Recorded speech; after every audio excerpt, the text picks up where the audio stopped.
Where the Mind is Without Fear, this one of the beautiful poem written by Rabindranath Tagore. Now before that, I'll just give you a short introduction of Rabindranath Tagore, which is also written over here also. So Rabindranath Tagore, he was born in the year 1861 and he died in the year 1941. That is, he was born and he died, he lived his entire life during the Britishers' rule.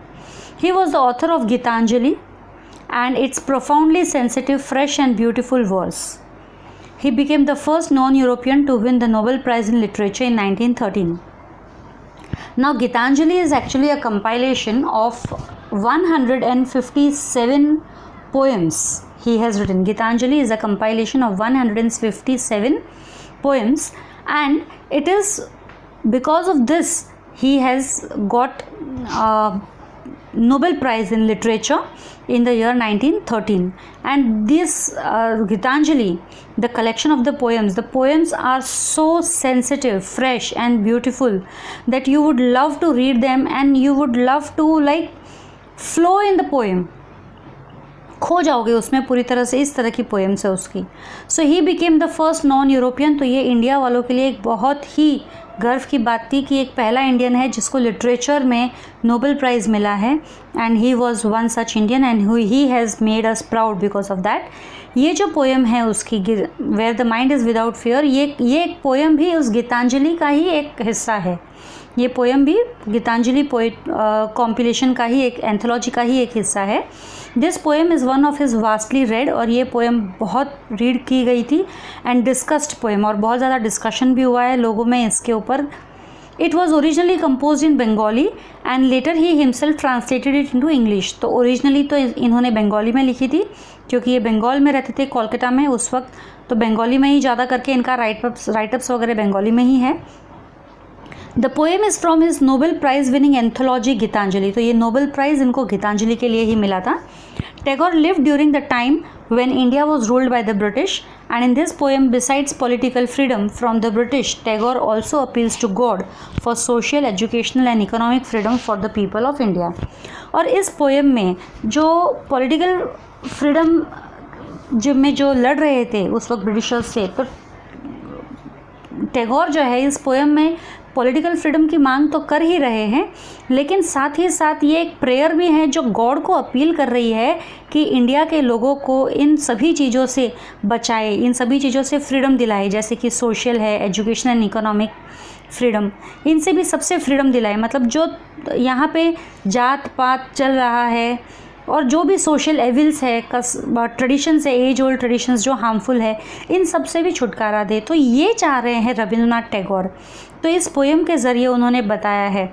और ये poem में एक बहुत ही ख़ास बात है, यहाँ पे रविंद्रनाथ टैगोर जो बोल रहे हैं वो एक ऐसी जगह की स्थापना करना चाहते हैं. ही वॉन्ट टू क्रिएट और ही वॉन्ट टू बिल्ड और he want to let the God make such a place जहाँ पर ये सब कुछ ना हो जो अभी है एट प्रेजेंट सोसाइटी में, जो था उस वक्त जब इन्होंने पोएम लिखी थी, वैसा कुछ ना हो. एंड हमारी सोसाइटी जो है एक बहुत ही बेटर प्लेस बन जाए जीने के लिए. इसीलिए इस पोएम में आप देखोगे सब जगह पे वेयर से शुरू हो रहा है. Most of the lines are starting from where.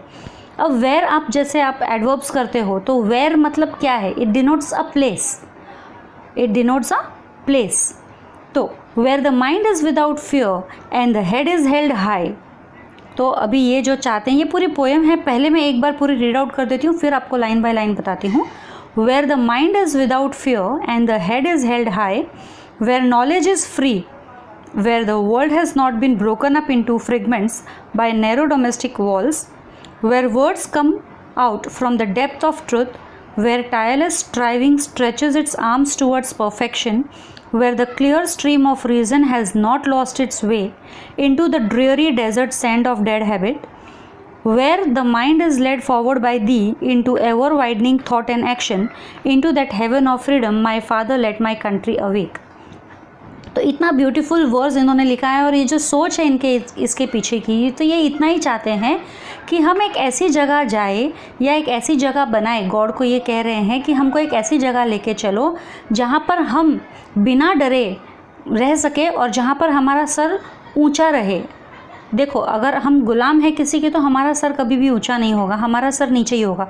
तो उस वक्त जब इन्होंने पोएम लिखी थी तब हम ब्रिटिशर्स के अंडर में कॉलोनियल रूल में थे, तो वी वर स्लेव्स, तो स्लेव्स का सर ऊंचा नहीं होता है। तो ये वही चाहते कि हमको एक ऐसी जगह ले जाओ जहाँ पर हमारा सर जो है ऊंचा रहे, and where knowledge is free. उस वक्त जब हमारा कंडीशन था इंडिया का, उस वक्त काफ़ी जो है लोग अनएजुकेटेड थे। अनएजुकेटेड होने की वजह से उनको सही गलत नहीं पता चलता था, वो जैसे उनको लोग दबाते थे, सप्रेस करते थे, वो वैसे हो जाते थे।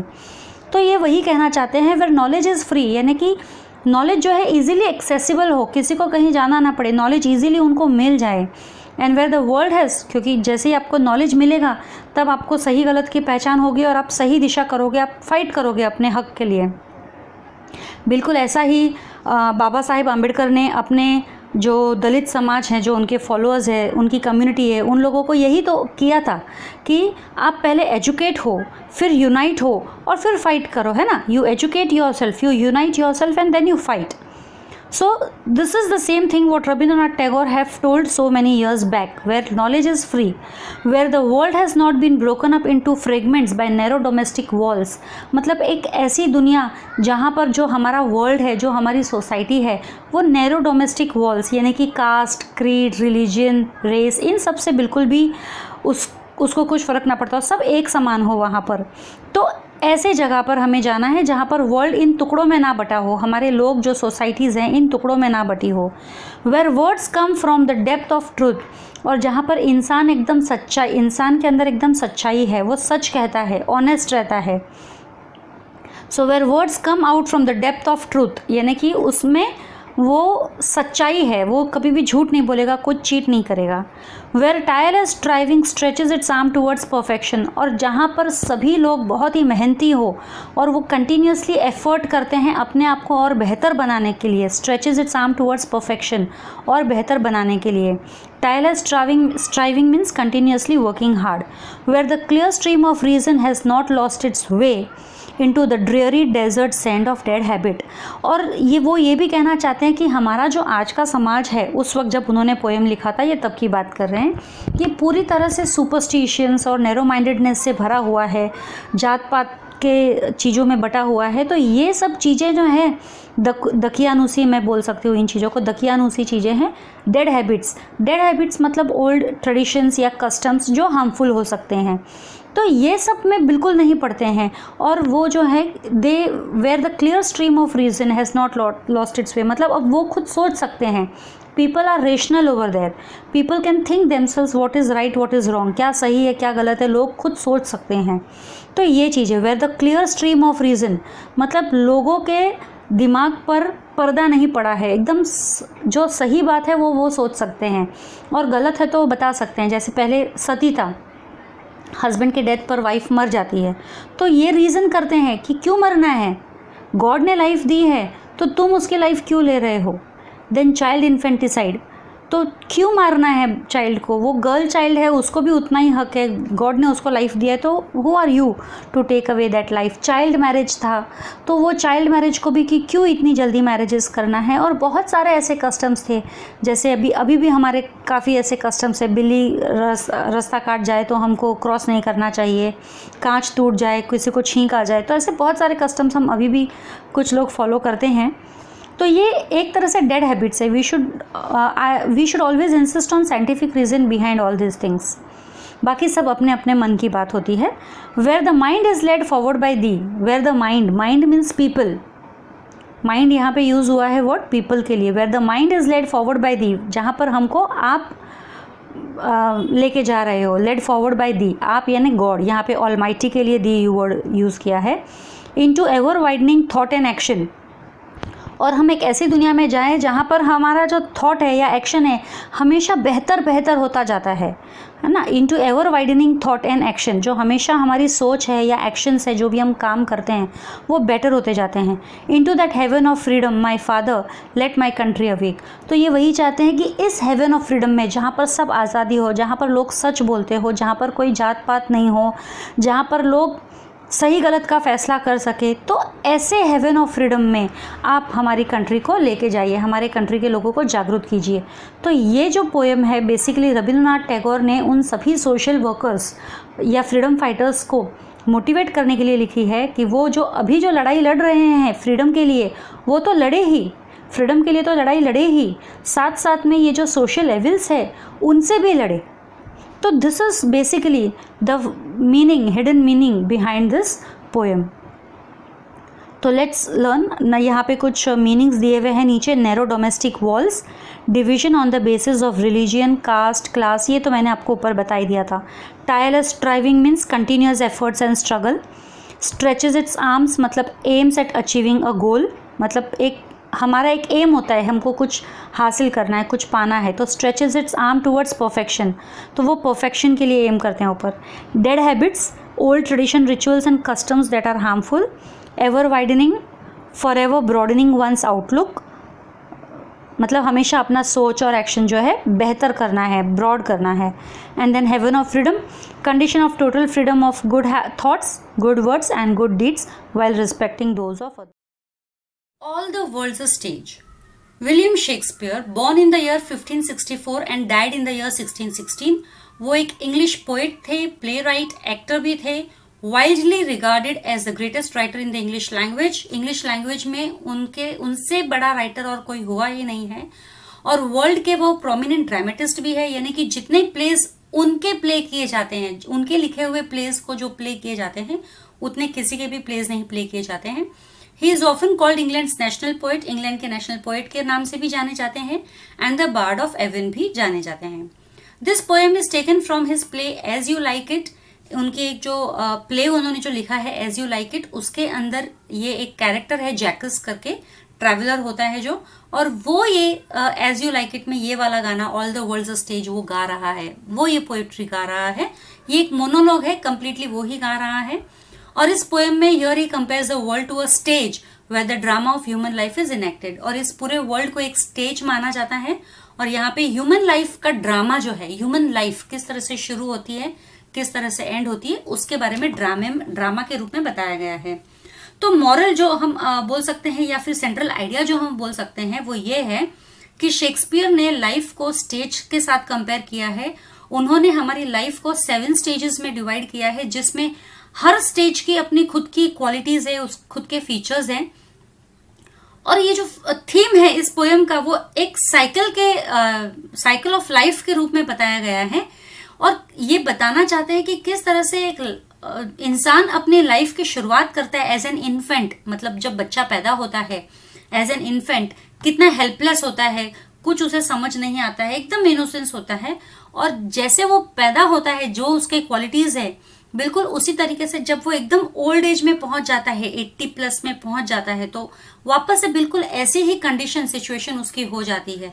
मतलब उस वक्त भी उसे कुछ समझ नहीं आता है, कॉन्शियसनेस नहीं रहता है आसपास में क्या हो रहा है। इंसान को दांत नहीं होते हैं, उस वक्त चल फिर नहीं सकते, एकदम बच्चों की तरह उनकी देखभाल करनी पड़ती है। तो ये साइकिल ऑफ लाइफ है, जैसे उनकी लाइफ की शुरुआत होती है, बिल्कुल वैसे ही उनकी लाइफ की एंड भी होती है। तो इस पूरी चीज को उन्होंने एक्सप्लेन किया है 7 स्टेजेस में। हर स्टेज का अपना खुद का एक कैरेक्टर है, फीचर है। सबसे पहले मैं आपको ये पूरी पोइट्री एक्सप्लेन करूंगी, और उसके बाद में मैं आपको इसके फिगर्स ऑफ स्पीच वापस से बताऊंगी start to end. All the world's a stage and all the men and women merely players. तो ये दोनों लाइन जो है मेटाफर है, ये पूरी पोएम ही एक्चुअली मेटाफोरिकल है। तो यहां पर ये बता रहा है, पोएट जो बता रहा है कि all the world's a stage, कि पूरा वर्ल्ड जो है वो एक स्टेज के समान है, and all the men and women merely players, और जितने भी मेन एंड वुमेन है वो प्लेयर्स है। प्लेयर्स मतलब कैरेक्टर्स, उस स्टेज पे जो भी ड्रामा कर रहे हैं, एक्ट कर रहे हैं, वो कैरेक्टर्स। तो जितने भी मेन एंड वुमेन है वो सारे ये कैरेक्टर्स है। They have their exits and their entrances, और ये सभी जो कैरेक्टर्स है उनका बर्थ और डेथ खुद का अपना अलग होता है। एग्जिट्स एंड देयर एंट्रेंसेस, ये इन्वर्शन भी हुआ है sentence. They have their and exits and their entrances, exits मतलब डेथ और एंट्रेंसेस मतलब birth. And one man in his time plays many parts, और एक इंसान जब वो जन्म लेता है तो वो अपने लाइफ में कई सारे कैरेक्टर्स प्ले करता है, कई सारे कैरेक्टर रोल्स प्ले करता है। अब ये कई सारे कैरेक्टर रोल प्ले करने से मैं आपको एक कॉमन एग्जाम्पल बता देती हूँ। अगर आप आपके मम्मी या पापा की बात करते हो तो समझो मम्मी की बात ले ले रहे हैं, तो मम्मी जो है आपके लिए आपकी मम्मी है, लेकिन आपके नाना नानी के लिए तो वो उनकी बेटी हो गई। अगर आपके मामा है तो आपकी मम्मी उनके लिए उनकी सिस्टर हो गई, राइट। और अगर आपके मामा के बच्चे हैं तो आपकी मम्मी उनके लिए बुआ हो गई है, ठीक है। आपके मम्मी की कोई सिस्टर्स भी हो गई है तो उनके लिए वो सिस्टर हो गई है। तो ऐसे बहुत सारे कैरेक्टर्स जो है एक ही इंसान एक ही टाइम में प्ले कर सकता है। जैसे कि आप खुद भी समझो, आप अगर किसी के भाई हो, बहन हो, किसी के कजिन लगते हो, किसी के फ्रेंड लगते हो, है ना, तो किसी के बेटे हो, किसी के बच्चे हो, तो बहुत सारे आप कैरेक्टर्स एक ही साथ में एक टाइम पे प्ले कर सकते हो। वैसे ही फादर के लिए भी बोल सकते हैं, किसी के बेटे हैं, किसी के हस्बैंड हैं, किसी के भाई हैं, किसी के मामा है, ऐसे कर सकते हैं हम। तो बहुत सारे हो। And one man in his time plays many parts, मतलब अपने समय में एक ही आदमी बहुत सारे पार्ट्स प्ले करता है। हिज एक्ट्स बीइंग 7 एजेस, और ये जो उसका पार्ट है ना, जो उसका एक्ट है, जो इंसान आया है, जन्म लिया है जिसने, तो वो एक पूरा एक्ट अपना लाइफ पूरा जो है ना अपना प्ले कर रहा है एक्ट, और उस एक्ट में वो 7 अलग अलग एजेस का रोल प्ले कर रहा है। एट फर्स्ट द इन्फेंट, तो सबसे पहला रोल उसका क्या है, द इन्फेंट का, जो जब बच्चा पैदा होता है। म्यूलिंग एंड प्यूकिंग, म्यूलिंग मतलब रोना, कमजोर आवाज होती ना रोने जैसी, और सभी ने छोटे बच्चों की रोने की आवाज सुनी होगी। Mewling and puking in the nurses arms, puking मतलब अब छोटे बच्चे जो होते हैं कि उनको कुछ भी खिलाते पिलाते हैं, थोड़ी देर में वापस वॉमिट कर देते हैं, वही चीज बाहर निकाल देते हैं, तो उसे कहते हैं puking, that is removing food and stuff from the mouth. In the nurses arm, nurses arm मतलब जो भी उनकी केयर कर रहा है, संभाल रहा है, उनके हाथ में वो उल्टी कर देते हैं छोटे बच्चे। तो पहला एक्ट उनका है as an infant. Then the whining school boy with the satchel, then the whining school boy, whining means complaining, crying always, जिसको स्कूल नहीं जाना है, with the satchel, satchel means school bag, है ना। तो सबसे पहले तो वो इन्फेंट है, और इन्फेंट जब वो बड़ा होता है तो वो स्कूल जाने लगता है, छोटा बच्चा जिसे बिल्कुल स्कूल जाने की इच्छा नहीं होती है और रोते रहता है। And the whining school boy, है ना, रोते हुए वो स्कूल जाता है, with his satchel, with his satchel means with his bag. And shining morning face creeping like snail, और उसका फेस जो है एकदम शाइन है, शाइन मतलब रगड़ रगड़ के नहलाया है उसकी मम्मी ने उसको। And shining morning face creeping like snail, creeping like snail मतलब ये जो बच्चा है धीरे धीरे चल रहा है, वो जाना नहीं चाहता है स्कूल, लेकिन जाना पड़ रहा है, इसलिए वो धीरे धीरे जा रहा है। अनविलिंगली टू स्कूल, है ना, अनविलिंगली मतलब बिल्कुल उसके जाने की इच्छा नहीं है बट जा रहा है, तो यहाँ पे लाइक वर्ड यूज हो गया है, क्रीपिंग लाइक स्नेल, ये आपका सिमिली आ जाता है। एंड देन द लवर, अब ये सेकेंड स्टेज तो हो गया स्कूल बॉय का, अब भैया हमारा आता है third stage. And then the lover sighing like furnace with a woeful ballad made to his mistress eyebrow. And then the lover मतलब अब जो है थोड़ा सा वो टीनेजर के रूप में आ गया। अभी टीनेजर में ये लव वगैरह अफेयर करना बहुत ही कॉमन चीज हो गई है, आपको लगता है कि वही सब कुछ हो गया है। तो ये एज ए लवर यहाँ पे जो अपना रोल प्ले कर रहा है, तो यहाँ पे उस बताया गया है कि लवर जो है he sighs like furnace, sighs like furnace मतलब आहें भरना, लंबी सांसें लेना, आहें भरना। और क्योंकि ये एज जो होता है कि खून में बहुत गर्मी होती है, कहते हैं ना गर्मी होती है खून में, इसीलिए फर्नेस वर्ड यूज किया गया है कि हीट, हॉट होते हैं। तो sighing like furnace with a woeful ballad, with a woeful ballad, ballad means songs, woeful means sad songs. अब वो सैड सॉन्ग गा रहा है, किसके लिए गा रहा है, अपनी लवर के लिए। Made to his mistress eyebrows, mistress eyebrows मतलब अपनी जो भी उसकी लवर है उसकी आंखों में देखकर बहुत ही दर्द भरा है उसकी आंखों में, और वो उसके लिए उदास होकर उदास ही गाने गा रहा है। देन अ सोल्जर, अब नेक्स्ट एज जो है उसका सोल्जर बन गया है, full of strange oaths and bearded like the pard. अब वो सोल्जर बन गया है, अब थोड़ा सा बड़ा हुआ है, थोड़ा सा मैच्योरिटी आ गई है, अब वो सोल्जर बन गया है।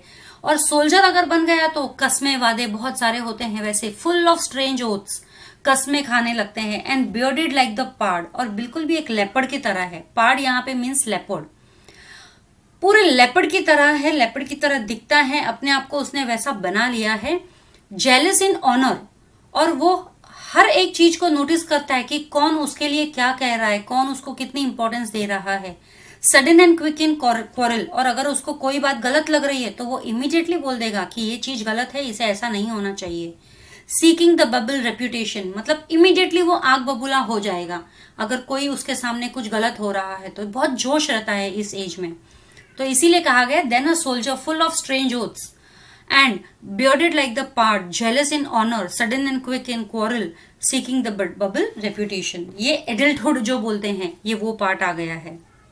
Even in the cannons mouth, मतलब अब ये जो seeking the bubble reputation even in the cannons mouth, मतलब कि अगर कैनन मतलब एक तोप होता है, तोप अगर किसी के ऊपर चलाया तो सामने वाला पूरा का पूरा उड़ जाएगा। तो यहाँ पे कैनन का मतलब है खतरा, डिफिकल्ट टाइम्स, या फिर डेंजर हम बोल सकते हैं। तो ये जो सोल्जर है, जो लेपर्ड की तरह है, जो अपने ऑनर के लिए लड़ सकता है, किसी से भी छोटी छोटी बात पर क्वारल कर सकता है, आग बबूला हो सकता है, तो अगर उनको डेंजरस सिचुएशन में भी रखेंगे तो भी वो अपने आग को ठंडा नहीं होने देंगे, वो उस वक्त भी भड़क जाएंगे अगर उन्हें सही नहीं लगा कोई बात तो। एंड देन द जस्टिस, और फिर अब इसके सोल्जर के बाद वाला जो स्टेज है वो अब मैच्योर्ड हो गया है पर्सन, इसीलिए कहा गया है एंड देन द जस्टिस, मतलब अब उसे सही गलत पता चल रही है, उसे पता चल रहा है कि कब उसे कैसे सिचुएशन में कैसे रिएक्ट करना है। इन फेयर राउंड बेली, इन फेयर राउंड बेली मतलब अब उसके तोंद बाहर निकल चुकी है, पेट बाहर निकल चुका है। With good capon lined, good capon lined मतलब अब पेट बाहर निकला है, मतलब अच्छा खासा उसने खाया है, फैट्स जो भी खाना खाया है भर भर के, तो उसका पेट जो है दिखने लग गया है। With eyes severe and beard of formal cut, अब और सीवियर आईज है, मतलब सिंसियरिटी दिख रही है आंखों में, या सीरियसनेस दिख रही है आंखों में। And beard of formal cut, और अच्छे से उसने दाढ़ी बनाई है, और फॉर्मल दिखने के लिए, जैसे मे बी कोई ऑफिस गोअर होता है ना, किस तरह से फॉर्मली बिहेव करना है, लोगों के बीच में कैसे रहना है, कैसे हमको लोगों के साथ बात करनी है। तो ये फॉर्मलसी जो है वो इसमें आ गई है, मैच्योरिटी आ गई है एडल्टहुड के बाद में, जो हम बोलते हैं मिडिल एज, ये वो पार्ट आ गया है। Full of wise saws and modern instances, full of wise saws means sayings, और सिर्फ अच्छी बातें करता है। नॉलेजेबल, वाइस मतलब नॉलेजेबल टॉक्स, पूरी तरह से नॉलेजेबल, क्योंकि अब वो इतना बड़ा हो गया है, मिडिल एज में आ गया है, तो अब मैच्योर हो गया है, बहुत सारे एक्सपीरियंस हो गए हैं बचपन से लेके अब तक उसको, तो अब सही गलत का पता चलने लग गया है, नॉलेज भी उसकी इंक्रीज हो गई है, एक्सपीरियंस बढ़ गया है। तो अब उसकी बातों में साफ पता चलता है कि वो कितना एक्सपीरियंस्ड है, कितनी नॉलेज है उसमें। सो फुल ऑफ वाइस सॉज, लेकिन तोंद तो बड़े ही, पेट तो भले ही बाहर आ गई है, लेकिन वाइस सॉज है। एंड मॉडर्न इंस्टेंसेस, और वो एग्जाम्पल्स देते हैं मॉडर्न एग्जाम्पल्स, मॉडर्न इंस्टेंसेस के, तो ये एक अच्छी बात है। And so he plays his part, और इसमें वो अपना पार्ट बहुत अच्छे से प्ले करता है। The sixth age shifts into the lean and slippered pantaloon, और अब जो सिक्स्थ एज है वो क्या हो गया, अब मैच्योर होने के बाद में एक उम्र आ जाती है जब वापस से शरीर उतर जाता है, पतला होने लगता है, यानी कि the sixth age shifts into the lean and slippered pantaloon, pantaloon मतलब पैंट्स, लीन पतले से, स्लिपर्ड चप्पल पहन के, जो पतली पतली ढीली ढीली पैंट और चप्पल पहन के जो चलते हैं आदमी। With spectacles on nose and pouch on side, और नाक पे चश्मा लगा हुआ है और साइड में पॉकेट एक लगाया हुआ है। His youthful hose well saved a world too wide for his shrunk shank and his big manly voice, तो अब जो उसका यूथफुल होर्स है, होर्स मतलब जो सॉक्स या पैंट्स जो टाइट फिटिंग वाले पहले पहनता था, अब पहले तो जब शरीर अच्छा था तब जो भी पैंट्स वगैरह पहनता था एकदम फिटिंग में आती थी, उसको टाइट फिटिंग में आती थी। और well saved a world too wide for his shrunk shank, और उसने जो भी कमाया वो उसने उन कपड़ों में जो खर्चा किया, लेकिन अब क्या हो गए, वो सारे के सारे कपड़े जो हैं उसके लूज हो गए। क्यों? क्योंकि उसके पैर पतले हो गए हैं, उसका शरीर जो है पतला पड़ गया है। तो उसने जो भी कपड़े, उसने जो अपने साइज के, उस वक्त जब उसके पास अच्छा खासा बिल्डअप था बॉडी का, तो उसने जो साइज के कपड़े बनाए थे अब उसको वो लूज हो गए हैं। श्रंक शैंक, शैंक मतलब जो नीज और एंकल के बीच का पार्ट जो होता है, हमारे पैर के नीचे का पार्ट, थाइस के नीचे का part. And the big manly voice, और जो बड़ी सी उसकी जो आवाज हुआ करती थी मैनली वॉइस, अब वो भी श्रंक हो गई है, वो भी धीमी पड़ गई है, लो हो गई है। Turning again towards childish treble pipes, अब अब क्या जो है, अब ये जो है वापस से टर्न हो रहा है टुवर्ड्स चाइल्डिश, धीरे धीरे चाइल्डिश लेवल की तरफ आ रहा है। ठीक है, ट्रेबल मतलब यहाँ पे कमजोर, 3 गुना कमजोर। मतलब पहले जब बचपन में जब उसकी आवाज निकलती थी रोने की, वो जितने जोर से होती थी उससे 3 गुना कमजोर है अभी की ये आवाज। और जब वो बोलता है इस बुढ़ापे में, इस एज में आने के बाद जब वो बोलता है तो उसके बोली में विसल्स की आवाज आती है। मे बी कि जैसे समझो दांत वगैरह टूटने लग गए हैं तो प्रॉपरली बोला नहीं जाता है ना, तो pipes and whistles in his sound, तो बोलता है तो ऐसे लगता है जैसे कि सीटियां बज रही है। Last scene of all that ends this strange eventful history, और अब जो लास्ट सीन है जो इस पूरे इवेंटफुल हिस्ट्री को खत्म करने वाला है वो है इस सेकेंड चाइल्डिशनेस, ये दूसरा बचपना, है ना। एंड मियर ऑब्लिवियन, सांस टीथ, सांस आइज, सांस टेस्ट, सांस एवरीथिंग। तो ऑब्लिवियन मतलब एक ऐसा स्टेट आ गया है उनका जब उनको आसपास में उनके क्या हो रहा है उसका कुछ कॉन्शियसनेस ही नहीं है। मतलब अब अनकॉन्शियस हो गया है। जैसे छोटेपन में, बचपन में 1-2 साल के बच्चों को पता ही नहीं चलता है आजू बाजू में क्या है क्या नहीं है, क्या चल रहा है, उनको कुछ लेना देना नहीं है उन चीजों से, उनको सिर्फ अपना खाना पीना से मतलब है।